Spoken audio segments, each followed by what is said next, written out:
মোট 105 কেজি 600 গ্রাম গাঁজা উদ্ধার করতে সমর্থ হই। র্যাব 12 সদর কোম্পানির একটি আভিযানিক দল গোয়েন্দা তথ্যের ভিত্তিতে জানতে পারে গত রাতে বগুড়া মহাসড়ক দিয়ে একটি মাদকের চালান যাবে। সেই অনুযায়ী আমরা বগুড়া মহাসড়কে অবস্থান নেই, সেখানে চেকপোস্ট উপস্থাপন করি।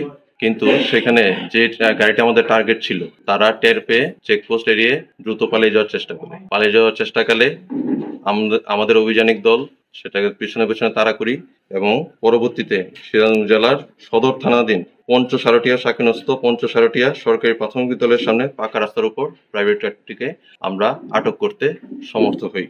এই সময় 4:50 ঘটিকায় আমরা প্রাইভেট কারটি আটক করতে সমর্থ হই, যার রেজিস্ট্রেশন নম্বর ছিল ঢাকা মেট্রো গ 158617 এবং এই সময় গাড়ি চেক করে গাড়ির যে ডালার ভিতর থেকে অভিনব কায়দায় লুকিয়ে থাকা আমরা গাঁজা উদ্ধার করতে সমর্থ হই এবং সেখানে আমাদের যে ওজন পরিমাপ যন্ত্র ছিল আমাদের সাথে, সেটা পরিমাপ করে মোট 105 কেজি 600 গ্রাম গাঁজা উদ্ধার করতে সমর্থ হই এবং একই সাথে একজন মাদক ব্যবসায়ী যার নাম মোহাম্মদ নুরুজ্জামান এলএস কমল, তাকে আটক করতে সমর্থ হই। তার বাড়ি শ্রীপুর, জেলা মাগুরা, বর্তমান ঠিকানা সানারপাড়, সিদ্ধিরগঞ্জ, নারায়ণগঞ্জ। তাকে জিজ্ঞাসাবাদে তাকে আটক করার সময় তার সাথে থাকা একজন পালিয়ে যেতে সক্ষম হয়।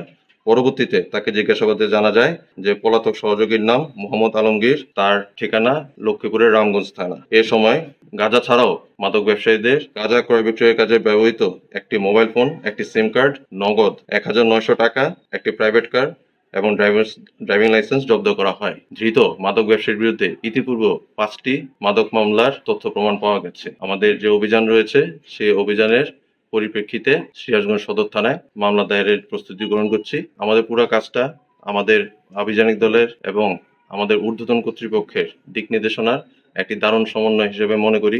বিশেষ করে আমাদের অধিনায়ক জনাব মোহাম্মদ কামরুজ্জামান পিপিএম মহোদয়ের সুনির্দিষ্ট দিক নির্দেশনা ছাড়া এই অভিযান কখনোই সম্ভব হতো না। পাশাপাশি আমি কৃতজ্ঞতা জানাই আমাদের মাননীয় ডিজি স্যার এবং এডিজি অফিসার, এডিজি অ্যাডমিন স্যারকে, যারা ক্রমান্বয়ে আমাদের দিক নির্দেশনা দেওয়ার মাধ্যমে আমাদেরকে অভিযানিক কার্যক্রমকে উৎসাহিত করেছেন এবং যাদের সমন্বয়ের কারণেই আজকে এত বড় একটি অভিযান করা সম্ভব হয়েছে। এবং আপনাদের প্রতি আমি কৃতজ্ঞতা জানাতে চাই, আমাদের সাংবাদিক ভাইয়েরা, বন্ধুরা, যে আপনারাও আমাদেরকে সবসময় উৎসাহ দিয়ে গেছেন।